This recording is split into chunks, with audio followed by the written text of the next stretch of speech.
Hey gang, we are in Lake Forest, Illinois at the train station today, and I'm with my friend Britton, my faithful companion, and we are on another intangible quest today.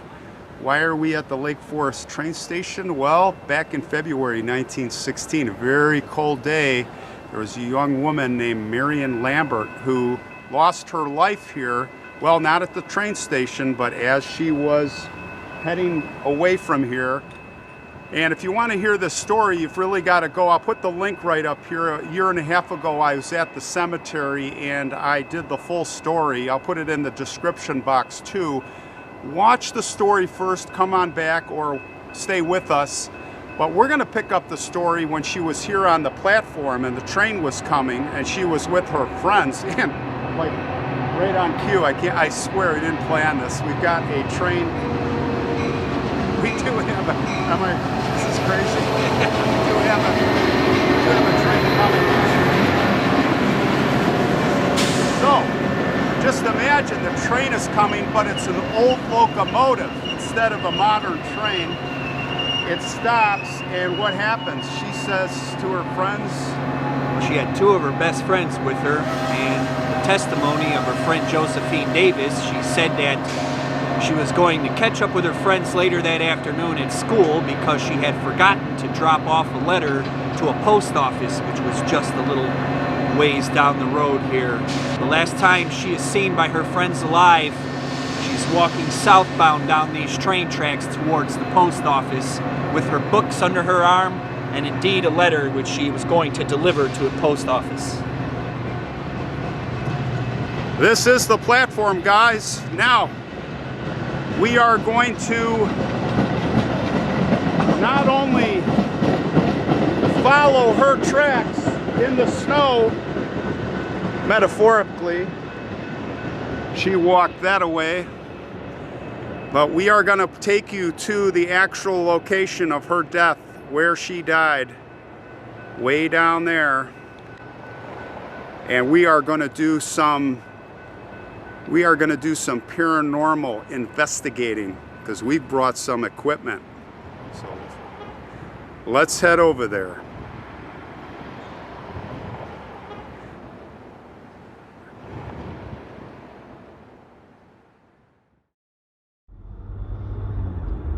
Okay, we are headed to the location. We're driving actually along the tracks. What road is this? Is this Sheridan? This is Western Avenue. And Sheridan's just on the left. Now, the key to the story too is we're going to end is it is said that in the paranormal part is that her ghost walks Sheridan Avenue at night. And it's kind of like Resurrection Mary. We're going to be doing that too. And usually it's on rainy nights. But anyway, so we're heading to the Lover's Nest right now, right? Yes, sir. And she's meeting this guy. What's his name? Will Orpett. Will Orpett's father was the head's groundkeeper for Cyrus McCormick. He was in his freshman year up at the University of Wisconsin, Madison. And they're not they're not like Richie Rich, but they're fairly well-to-do family. Cyrus McCormick's No, number not one Cyrus. man. I mean, oh yeah, he was his number one man. Okay, yeah. So, living pretty posh. So he was doing pretty good. And actually, there was the trial, right? You know, if we skip ahead, there was some money shelled out. Oh yeah, McCormick's money totally came into play and influenced witnesses, testimony. The entire defense, was paid for by him. This whole neighborhood that's off to the east of us, that was before it was the nice subdivision. That was all Cyrus McCormick's estate, all the way to the lake.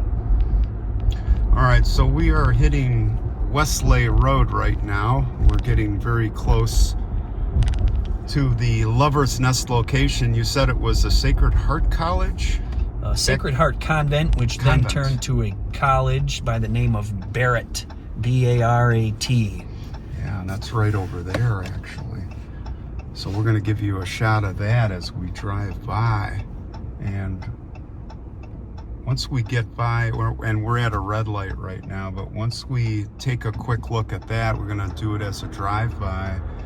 We are going to Well, we're going to talk a little bit about what our plan is to do coming with equipment, and then we're actually going to come back in the middle of the night to do that, and we're also going to, so it's on the left here? Yes, sir.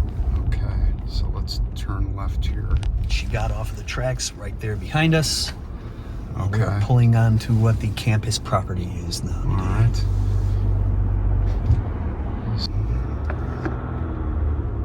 All right, so we're turning in here into the college. A big white steeple up ahead is all that is left of the Barrett College. So we're going to turn in here. It is now known as the Woodlands Academy of the Sacred Heart.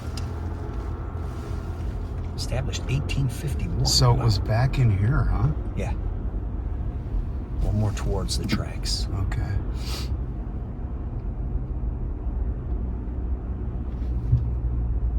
Left? No? Yeah, left. All right.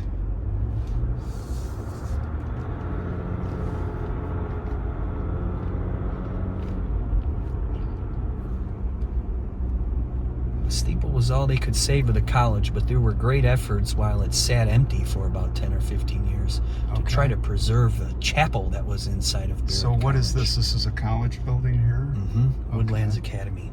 And the Lover's Nest was where? In these woods here to the right? Yes, sir. Just to the right of us, probably right beyond where this plaque is. And you can see where the path that runs along the train track kind of just clings to this whole section of woods. So this is where it probably happened. Well, the question is, did it happen here, or actually most likely, what happened from here, Britton?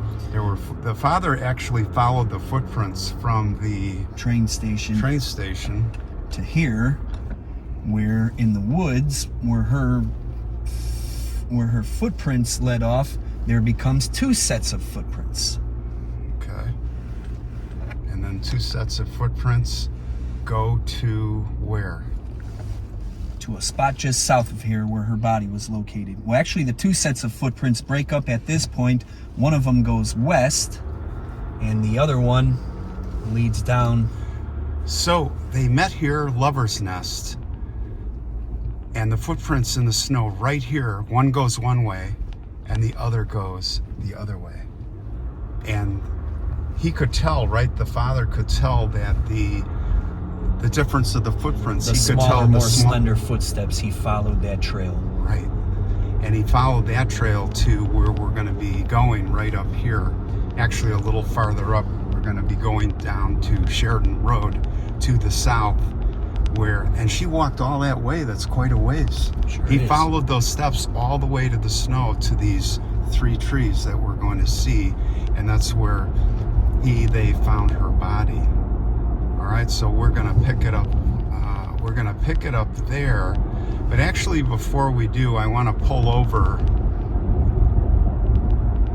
somewhere. Actually, this is the spot right here, isn't it? Yes, sir. Just up ahead. Yeah, right here, Three. guys. Right on the right. Only 3 trees with See no these leaves. trees? Right, these trees right here. This is where it is.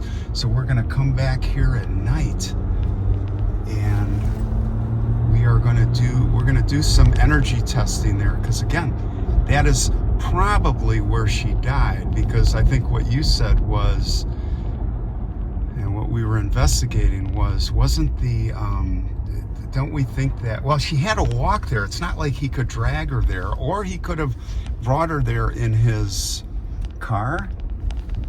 I mean, this is did she die there, or did she die at the Lover's Nest? We're pretty sure she could have died. We don't know. But if she died there, there's a good chance she died there, and that would be the word that we can't say on YouTube. If that happened that way, that's the way she died, then then we're gonna, if there are energies to be found, that would be in play. So here's what we want to talk about before we get into the whole electromagnetic energy. It's electromagnetic energy that we're going to be looking for, and that's what the ghost hunters and all the channels and all these people you see out there with their little red boxes and their funny equipment. Do you have that? Oh, you threw that in your car? That funny little red box? Well, I got the electromagnetic. Well, yeah, it's like, this is a good example. I left behind the EVP. Yeah, we had an EVP one, but you know, these kind of things.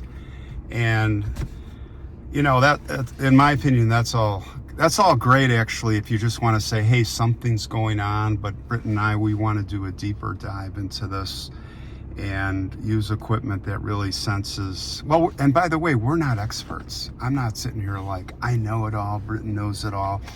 We're all going to do this together. We're going to learn this together, and we're going to take you along the way on, you know, the science. We're going to follow the science. So let's talk about the science for a second. What is electromagnetic energy? I'm going to try to keep this really layman and simple. As you know, I have some astrophysics background, a lot of astronomy background, a lot of science background, and Britain's got some background like that too in the sciences. And we've talked a lot, and applying the sciences here, you have to really start with what is electromagnetic energy. Let's start with the Earth. I mean, the Earth, basically, every piece of matter, everything on this Earth has electrical energy. Why is that? Well, the reason that is that because if you go down thousands of miles below the Earth's crust, there's churning melted metal churning around down there, creating an electromagnetic field around the entire planet. This whole place is charged up, guys. So every piece of matter has electric matter. So when we talk about that, what is electromagnetic? You know, you got electric and you got magnetic. So we have this field, and what we're going to be looking for is movement.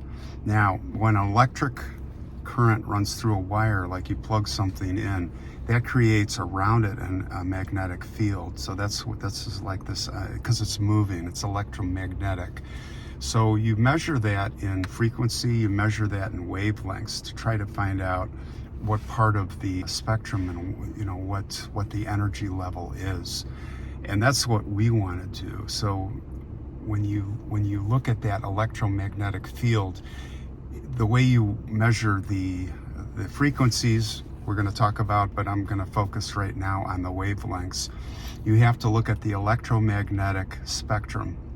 Now, just look at it like a bar like this, and on one side of the spectrum, well, let's start in the middle of the spectrum is visible light, and that's what we all can see.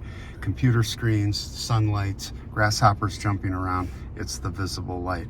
Now, if you go to the one side of that, all the way to the end, that and on either side, by the way, we can't see it, but it's there. It's radiation is what it is. Anytime electromagnetic, this current that's moving, it creates this radiation. And on the one side is radiation, if you will. Those are the longest waves, and if we're measuring in waves. As you come back to the visible light spectrum, the next thing you come into is the microwave, and then you come into the infrared. And we call this the safe stuff, the stuff we can mess with. And it's important that I think we study those wavelengths, because what are our bodies emitting? Well, we do emit radio energy. We have electromagnetic energy probably coming mostly from our brains. I mean, scientifically, that's where most of it is, along with our muscle activity. So we're going to be looking at that kind of stuff. We're going to look at radio waves. We're going to be looking at, I'm not sure that we're going to get into microwaves as much, but we're also going to be getting into the infrared. We're going to be sensing for infrared. So radio waves, infrared, and if we start sensing some of that stuff, along with magnetic, we've got magnetic detectors. Those three areas, then together we're going to do more of a deep dive, and maybe we get other equipment that gets more specific. Sure. Let's say we find a radio frequency and we get something that's more precise, and we can, why is that, and how, and what is the intensity of it, not just the wavelength. So we'll do other measurements and peel the onion. Don't know, but really that's kind of what we're going to be doing. So we've got equipment, we're going to be bringing it to that death scene, and our plan is after that we're going to do that drive. We're going to end this thing with that drive down Sheridan Road some dark night or rainy night, I don't know what, and we're gonna see what we can see, because they say she walks the road. So, Resurrection Mary of the North Shore. there you go. All right, so we'll see you there at the murder location next.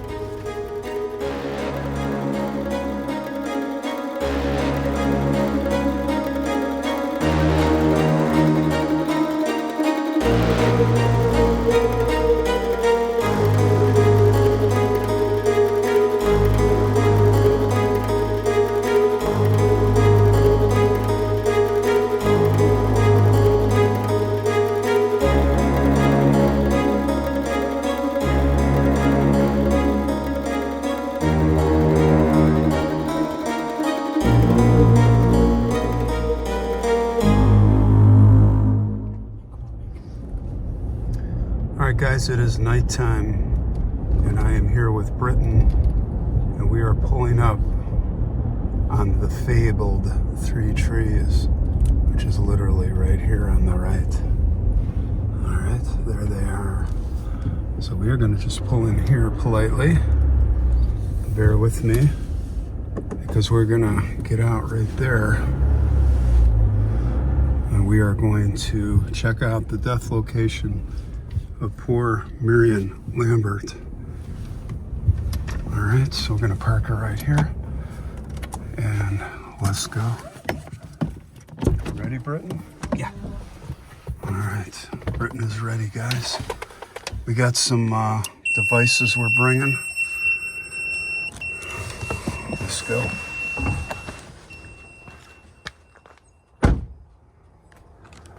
All right, I've got a flashlight that we will have. Got the headlights on, we'll turn those off.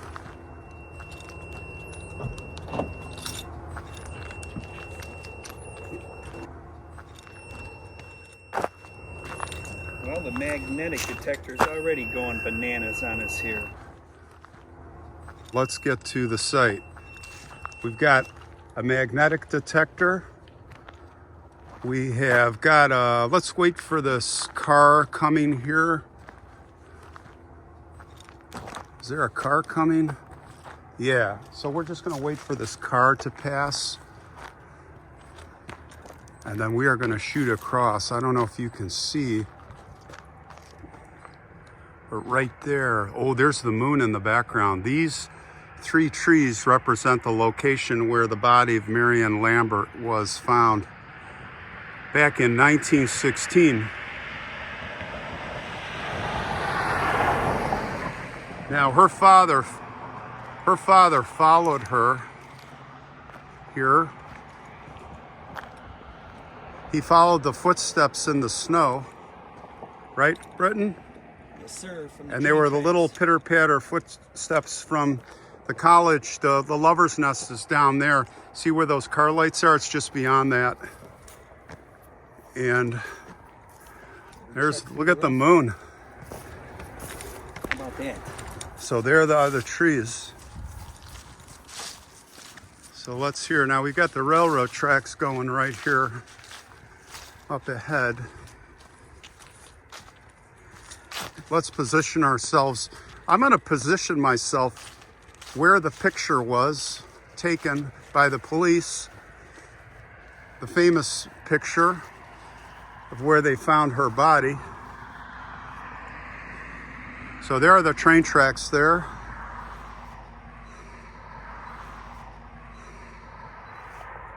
And there are the three trees. And I'm standing about in the location. Now, Britton has some, what do we got here, Britton? And we're getting an electric field. We are? Yeah. Well, now remember, we do have some electrical lines up here. Sure. So it could be that, but let's walk over to the tree and let's go right through there, yeah.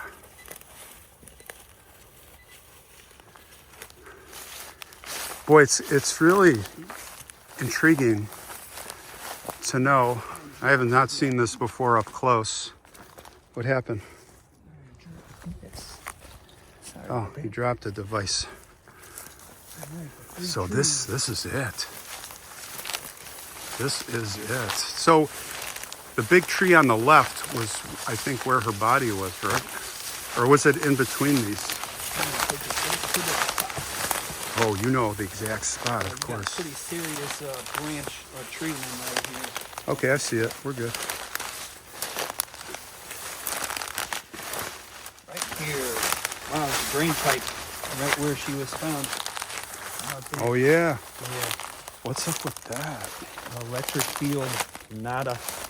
No electrical field? Mm-mm. So her body was right here. Mm-hmm. With her school book still under her arm and the letter that she was going to deliver to the post office. Hold that still. Okay, so we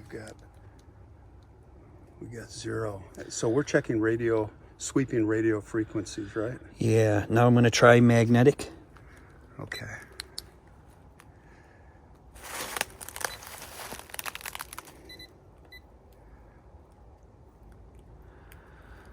Magnetic field is above normal, but nothing really jumping out at us. Okay.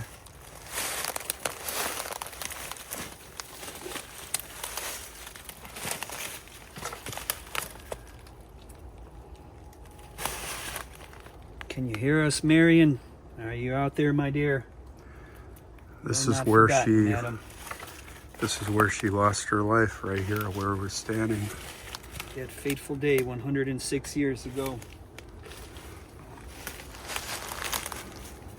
A poor broken heart. All right, it's kind of picking up. Now it's going back to normal. Okay, so really nothing No yet energies. normal. No energies. No energies we're picking up. Let me Now, go back we to still have electric. to, we haven't brought out microwave. We've been talking about, of course, we've got the radio waves. What about infrared? Did you bring that infrared? No. Okay, so we might come back and check infrared, but so far we do not have, we've got no radio. We have got, whoops. Okay. Well, all right. There it is. All right. Well, that was very interesting, and we're going to actually take the drive down Sheridan here because it is said that she, like Resurrection Mary, roams this road. So let's do it. Let's do it.